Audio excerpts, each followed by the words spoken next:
Morning everyone, happy Monday, and look what I've got, my very own paperback copy of my new novel, The Friday Friendship Club. I'm very excited, can you tell? It's feel-good fiction for the over 50s, or for any age, because age is just a number, isn't it? Feel-good fiction in that case, and I'm doing the blurb and beginnings of it as part of my series.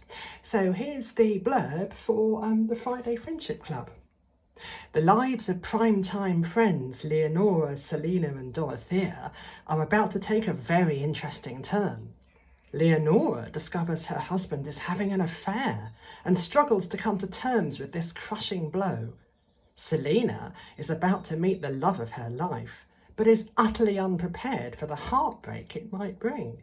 Finally, Dorothea's beloved career is under threat, but her job is the only way she can make sense of herself, and she can't see a future without it.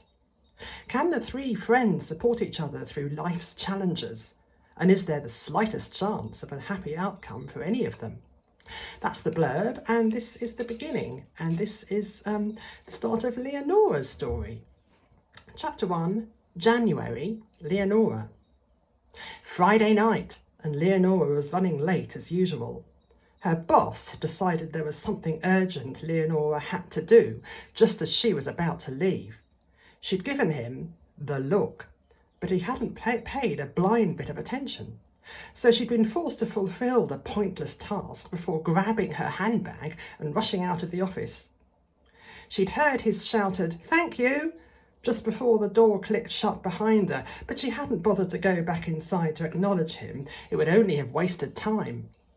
A quick text to her two partners in crime, Selina and Dorothea, Dotty or Dots for short, a grab at the only seat left on the tube. She failed. A hard stare at the gum-chewing goth who'd got there before her, and Leonora was on her way. She'd known Selina and Dorothea since college, about years ago now. They'd met at the hugely boring high-tech secretarial course, had bonded over bad coffee and the horrors of shorthand, and had never looked back. Now they all worked in the big city, and on the last Friday night of every month they met at their favourite bar in Covent Garden to catch up. They might have only been able to spare a couple of hours or so these days, particularly with the commute for herself and Dots, but it was always time well spent. Tonight, the tube journey to Charing Cross seemed stupidly long.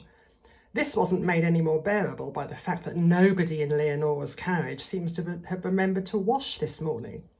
She often thought that the mark of a civilization was how well, or poorly, it treated its travelling citizens.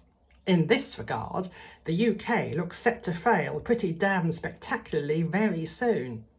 So, by the time Embankment Station finally turned up, Leonora was desperate to get off the train.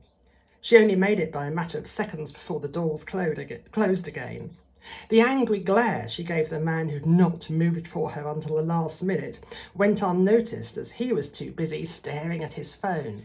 Typical. No time to complain, as Leonora needed to get a move on, or the girls would start without her. Perish the thought. That's the beginning of chapter 1 of the Friday Friendship Club. Hope you enjoyed that read and have a good day. Bye.